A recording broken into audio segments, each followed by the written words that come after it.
je vais donc entamer le temps de discussion. Je vais peut-être passer la parole à la salle. J'ai beaucoup de choses donc à François Villa.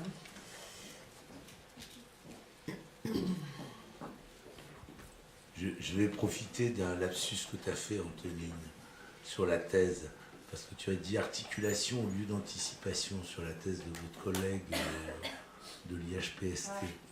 Mais je trouve que c'est crucial, parce que j'ai l'impression que ce sur quoi on travaille, c'est que les humains, on ne veut que trop anticiper. Et on veut toujours anticiper à partir de savoir qu'on voudrait assurer, constituer, et que du coup, ça nous protège peut-être des moments d'inarticulation, de désarticulation, mais que la grande difficulté, c'est comment on articule, comment on arrive à créer des articulations qui sont que précaires, et là on retombe en plein sur la question des valeurs, ou de ce que disaient nos collègues du PASS, c'est-à-dire soit on travaille en silo, et il n'y a pas de place pour l'inédit, soit on laisse de la place à de la surprise, à l'émergence de savoirs qui vont se constituer en marchant.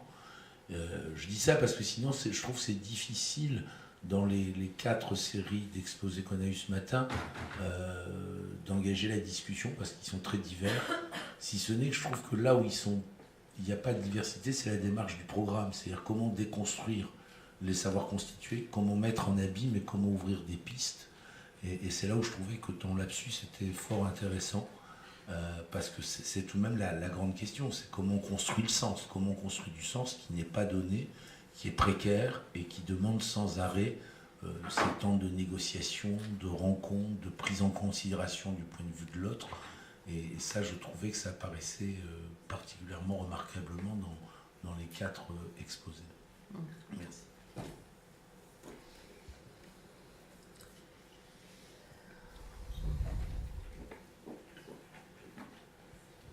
Oui, alors moi sur la diversité des interventions, c'était peut-être plutôt sur le côté interdisciplinarité ou pas d'interdisciplinarité qui m'a frappée. Et je me demande dans quelle mesure l'approche du soin centré sur l'humain n'est pas une façon d'évacuer le social complètement, c'est-à-dire de rester quelque part dans l'entre-soi de la pensée médicale matinée d'un peu de philosophie, au sens où, quand vous dites on va écouter les valeurs du patient, mais encore faut-il que le patient vienne, on évacue la question du pouvoir, on évacue la question du rapport au corps.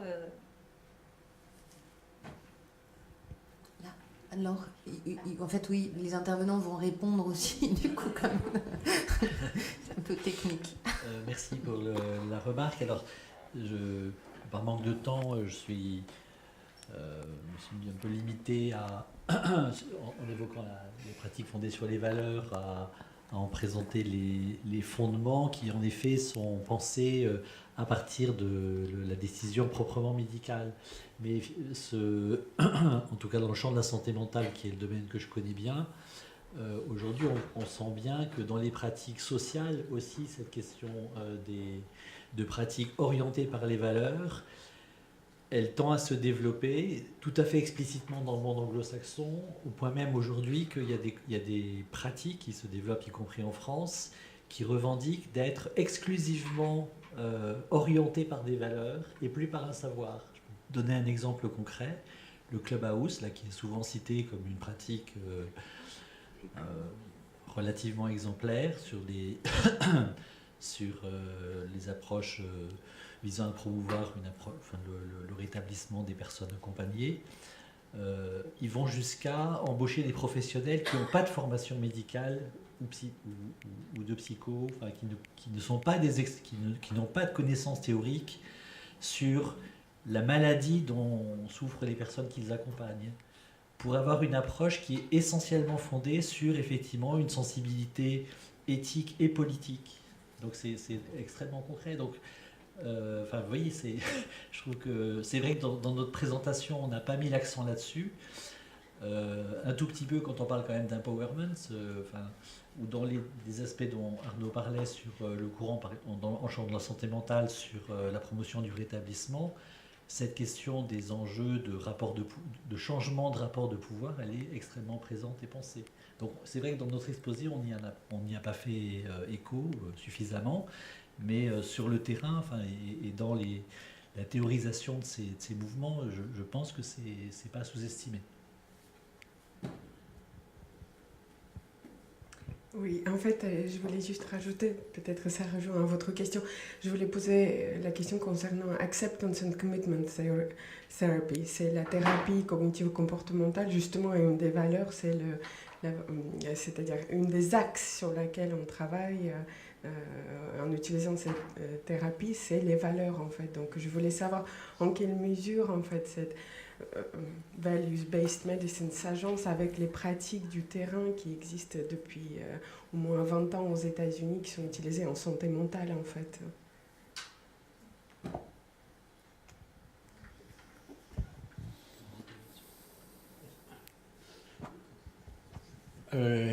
Oui, bien sûr, la notion de valeur, elle n'est pas introduite avec la clinique fondée sur les valeurs. Hein, et bien évidemment, il y a des tas de courants, et par exemple dans les approches cognitivo-comportementales, les thérapies ACT, la notion de valeur, elle est fondamentale.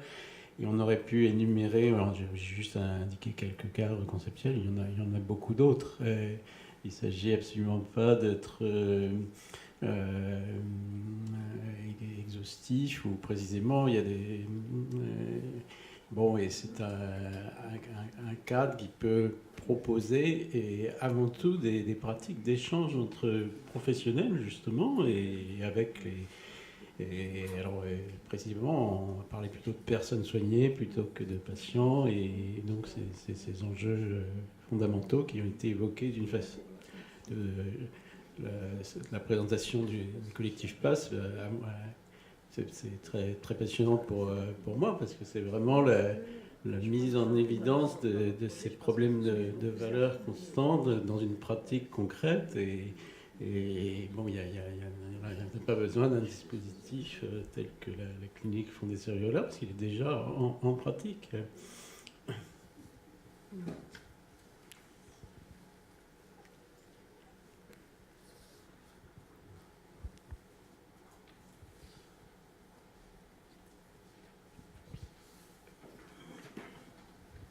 Par rapport à votre question, moi j'étais frappé aussi par une chose dans les exposés, en particulier par le travail proposé par Géraldine Blois et Marion Thévenot. C'est ce sur quoi insistait notre collègue Inter, c'est que la découverte de mode d'entretien a changé sa vision médicale, a changé sa place de médecin, à modifier la fonction. Donc je trouve que là, on est complètement dans quelque chose qui est que ce type d'approche, en dehors des changements que ça peut faire des pratiques de soins et pour les patients, c'est que les changements de position et nos propres modifications, qui là ont des conséquences sociétales sans doute beaucoup plus larges qu'on l'imagine. Parce que c'est toutes les hiérarchies qui peuvent être bouleversées, les hiérarchies de savoir, mais aussi les hiérarchies institutionnelle, tout simplement. Et j'étais très frappé par cette dimension qu'elle donnait, c'est-à-dire de ce moment de perdre son latin et d'être obligé d'inventer une nouvelle langue, mais qui ne soit pas la nouvelle langue, effectivement. Donc, je ne sais pas si c'est pas là où il y a la transition. Mais c'est vrai qu'il ne faudrait pas qu'on perde de vue votre question, c'est-à-dire parce qu'on peut se laisser enfermer trop dans le terrain des pratiques médicales.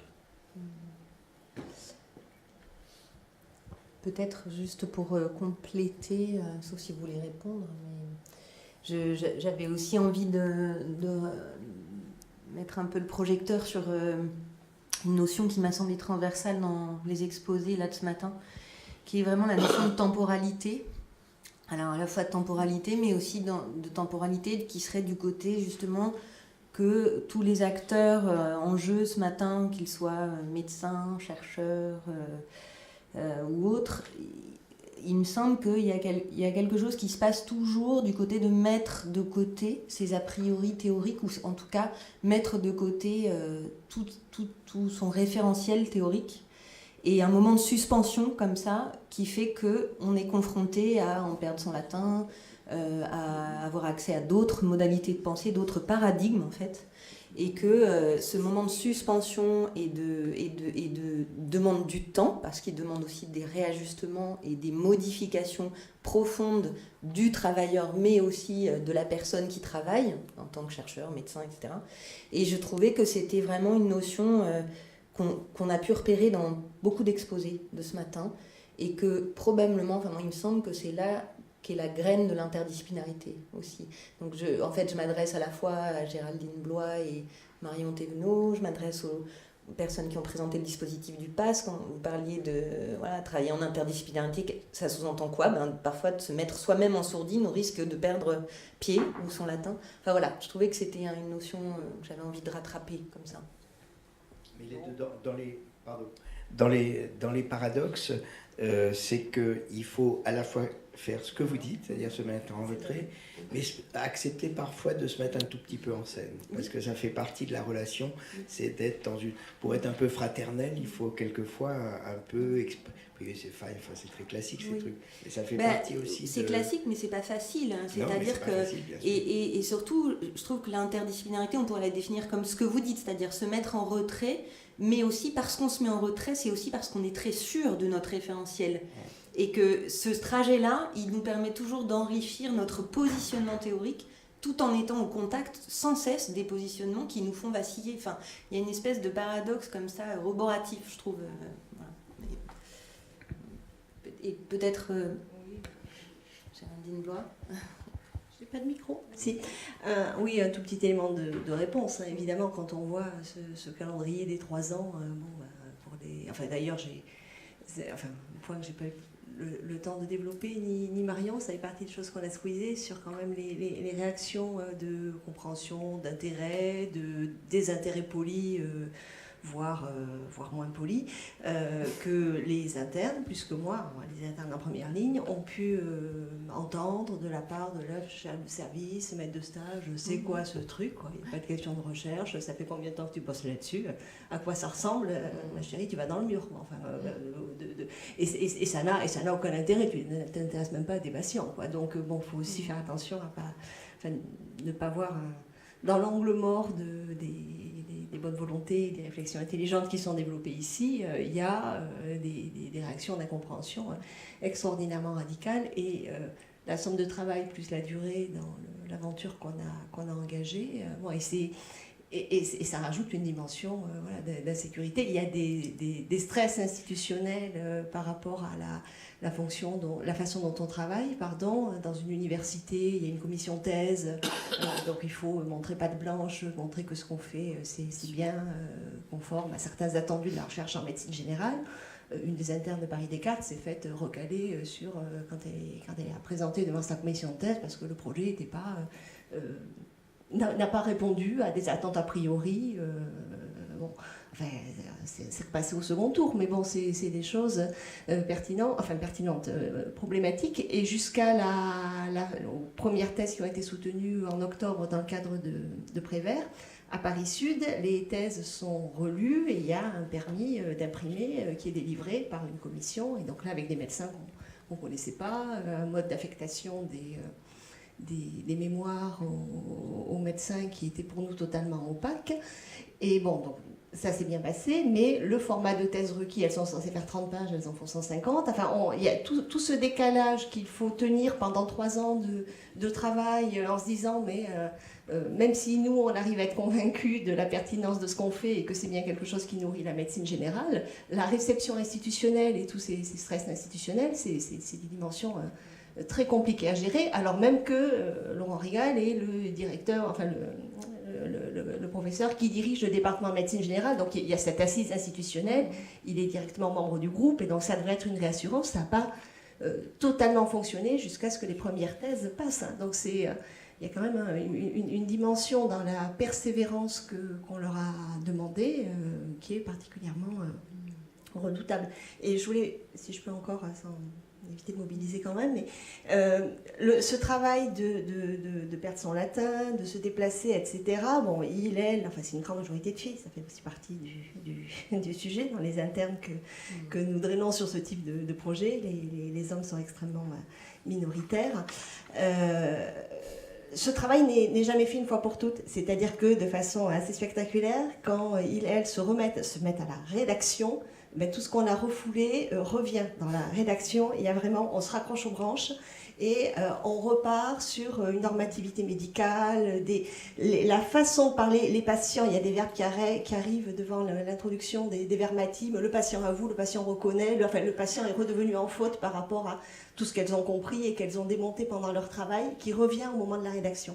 Donc j'aurais aimé parler, les mots, on n'en a pas tant parlé que ça, et c'est vrai que c'est les compétences rédactionnelles sur le travail qu'on leur demande, les compétences rédactionnelles d'abord de base, et ensuite s'éloigner de sa base pour pouvoir devenir auteur, enfin devenir une personne avec une pensée en propre sur ces questions. Et c'est un travail des mots sur les mots, quoi, de fabrication du sens, et là il y a des entraves, et il y a des réflexes, et puis il y a une perte des habitudes d'écriture, évidemment, au cours des études, qui reviennent en pleine figure. Et donc des choses qui ont été nettoyées, je pense, au moment de l'enquête, dans le développement de l'écoute, la façon de rencontrer les personnes qu'on a interrogées, reviennent comme un boomerang au moment où il faut se resécuriser sur on va rédiger, et on fait bien une thèse de médecine, attention. Je m'arrête là, mais on pourrait développer encore. Oui, il y a une question là. Ouais. Je veux bien prendre la parole, merci. J'ai envie de revenir effectivement sur ce moment où votre doctorante, la médecin qui a fait ce travail en sociologie, a émis, ça m'a beaucoup touchée, puisque je travaille en sociologie clinique, et comment effectivement l'effectuation des entretiens lui a permis de se transformer elle-même, donc des effets thérapeutiques de l'enquête sociologique. Je trouve que en sociologie clinique, on travaille dans cette dimension-là, en travaillant sur sa trajectoire propre en groupe d'implication et de recherche. Et donc c'est effectivement ça qui se passe à un moment donné quand on voit les croisements qu'il peut y avoir avec les autres trajectoires, et combien ça peut dénouer les nœuds socio-psychiques. Donc je trouve que c'était vraiment touchant et confirmant. Et à côté de ça, j'ai une question, puisque on est passé en fait de la question du pouvoir à la question de la temporalité par la remarque d'Élise Ricada.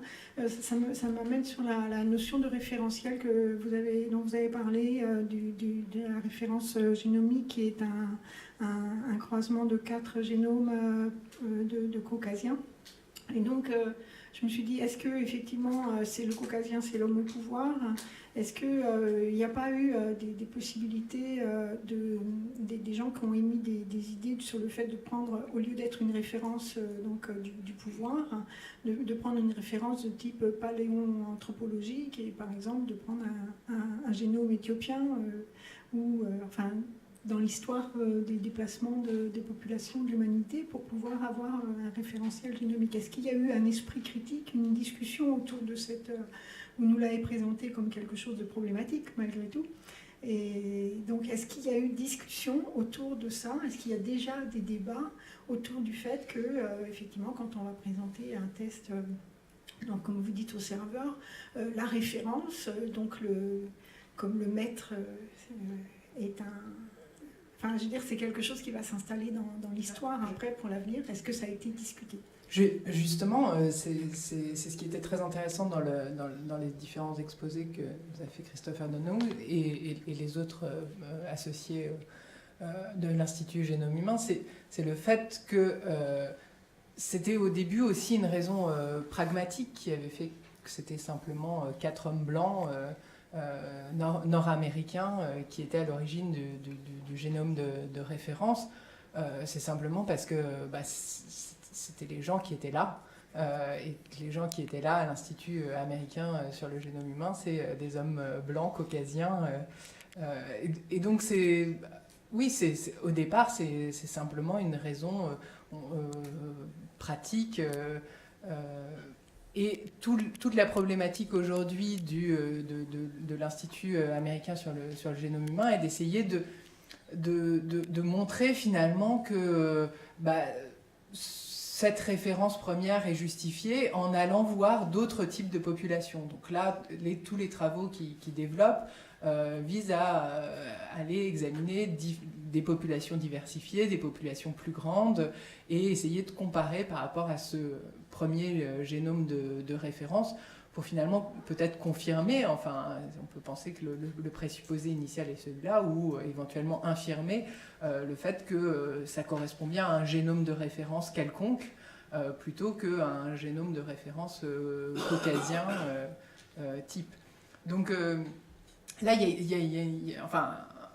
a été soulevée lors de ces workshops une véritable problématique finalement qui est à la base de toutes les recherches qu'il y a à la fois en biologie fondamentale mais aussi en biologie appliquée à la médecine sur qu'est-ce que c'est que ce génome de référence sur lequel on s'appuie pour faire toutes les recherches aussi en épidémiologie, etc. Donc,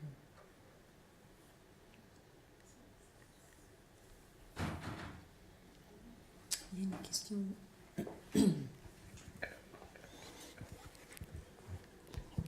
Oui, bonjour. Donc c'est vrai que j'ai entendu des choses très importantes. L'idée de prendre en compte la valeur de la personne, son environnement, me paraît évident. Après, moi je travaille avec des personnes sourdes et en fait, en général, les gens, quand ils sont diagnostiqués sourds à la naissance, affirmer leur valeur, finalement, c'est le choix de la famille. Donc, d'un point de vue médical, régulièrement, l'enfant naissant sourd va être présenté comme un enfant avec une oreille malade, une personne pour qui il est possible de rééduquer cette oreille, enfin, le rendre entendant. Avec aujourd'hui, finalement, des technologies qui vont vraiment séduire les parents. Et donc, un tas de techniques, l'implant, ceci, cela. Et moi, je constate depuis 20 ans, en fait, le peu d'avancées dans le domaine, dans le sens où, finalement, ces enfants, un jour, découvriront la langue des signes, donc il y a toujours ce... Et on les rend réellement malades, puisque, finalement, vont découvrir peut-être une langue des signes qui va leur permettre d'intégrer une culture, et finalement favoriser des savoirs. Et c'est vrai que là... moi, j'ai souvent été confrontée à ce genre de débat sur la valeur et l'importance de considérer, en fait, je ne sais pas trop comment exprimer, une culture. Je trouve qu'on a... Enfin, c'est pas évident. C'est-à-dire que le modèle sourd, le modèle de la surdité et sa prise en charge aujourd'hui, dans ce que j'ai entendu ce matin, je me demande sur d'autres types de pathologies, comment ça peut avancer, puisque sur le modèle de la surdité, ça piétine réellement, et à la finale, la personne va pouvoir finalement affirmer ou affirmer sa valeur et se positionner, donner un choix, parfois 20 ans après, et ça a des sacrées conséquences, notamment sur sa santé mentale, sur ses capacités d'apprentissage, parce qu'il y aura eu en fait des informations et un regard purement médical. Enfin voilà, en tout cas c'est simple, c'est un beau projet, ce nouveau modèle mis en avant. Je trouvais que c'était un beau projet, mais pour le connaître en matière de surdité, je trouve que c'est pas facile de le mettre en œuvre. J'ai travaillé aussi à l'hôpital Unité des soins des sourds. Il y a beaucoup de gens qui sont vraiment en accord, qui ont des volontés, cette volonté, mais après pour le mettre en œuvre et pour que les populations malades ou simplement en situation de handicap en bénéficient, c'est très très lent. Donc voilà, j'avais envie de témoigner sur cet aspect qui peut-être n'est pas tout à fait... Merci. Il y avait une autre question là. Merci. Mais vous voulez répondre peut-être ou... D'accord, et je vous donne la parole après. Oui, merci beaucoup pour cette question, tout à fait fondamentale. Moi-même, je travaille dans des foyers pour personnes en situation de handicap mental, comme on dit, trisomique, et de grands handicaps remontant à la naissance, avec souvent pas d'accès à la parole, parfois des problèmes de surdité. Et c'est vrai que c'est un problème très, très profond. Et peut-être la question fondamentale, c'est qu'est-ce qui fait comment redonner la possibilité d'expression à des personnes, y compris pour exprimer leurs désirs, et comment déjà communiquer et quels effets ça a et bon, je crois que petit à petit, à travers tous ces paradigmes, on évoquait la clinique fondée sur la valeur, mais il y en a bien d'autres, eh bien, c'est forgé petit à petit. C'est un processus pour rejoindre ce qui a été dit, avec des moments de suspension, de se laisser accepter de perdre le contrôle, et par exemple le contrôle médical, de décider pour autrui. Et donc c'est un chemin, un processus dans la clinique fondée sur les valeurs, ça s'appelle le dissensus. C'est avant tout un processus et qui peut à travers ce cheminement, eh bien, peut-être des objectifs déjà tout basiques dans les institutions où je travaille, c'est déjà que la personne soit présente lorsqu'on discute d'elle et des projets, et qu'on puisse, qu'elle sa présence physique, et finalement elle s'exprime à sa façon, pas forcément par le langage. Et bien il y a des choses qui passent comme ça, de ses désirs, et ça, c'est des modifications peut-être très progressives, mais pour moi, dans ma pratique, c'est quelque chose qui devient vraiment utile avec notamment le travail collectif avec d'autres disciplines, avec les familles et avec les personnes elles-mêmes. Je vous remercie. Il y avait une autre question là, juste pour qu'on puisse prendre beaucoup de questions, si vous pouvez réduire, je sais qu'on est en train de parler de suspension et de temporalité, mais néanmoins on va revenir au principe de réalité, donc voilà, dans les réponses et les questions. Et il va falloir arrêter. Ouais. Oui, rapidement. Ça marche ? Oui. Je voulais, oui, effectivement, aller un peu dans le sens de cette suspension, où effectivement, il s'agit de suspendre des repères. Et effectivement, on retrouve ici les hésitations aussi entre divers termes qui sont multidisciplinarité, interdisciplinarité ou transdisciplinarité. Pour ma part, moi, c'est vrai que le mot transdisciplinarité a plutôt ma faveur, qui indiquerait effectivement une aptitude pour chacun de dépasser son contexte culturel d'origine, effectivement pouvoir, disons, sortir de sa tradition de pensée bien à lui, qui appartient à sa profession, pour tenter d'accéder à une pensée d'une nature, disons, plus sauvage, peut-être, on pourrait dire ça comme ça. Le tout étant de savoir, au fond, quel régime de pensée serait le plus approprié, en fait, qu'on pourrait trouver à ce moment-là. Bon, moi, j'ai ma petite réponse, c'est la phénoménologie, mais c'est pas la philosophie, la phénoménologie vraiment, parce que je pense pas que la philosophie puisse véritablement, à part la clarification des concepts, c'est quand même quelque chose d'intéressant quand on est philosophe, c'est de parvenir à clarifier certains concepts équivoques, parfois vraiment problématiques, qui masquent un peu des préjugés, ça c'est quand même quelque chose d'important. Mais voilà, je voulais faire part un peu de ces réflexions, c'était juste ça. Merci. Merci. Je vous propose qu'on s'arrête là, c'était une matinée bien dense.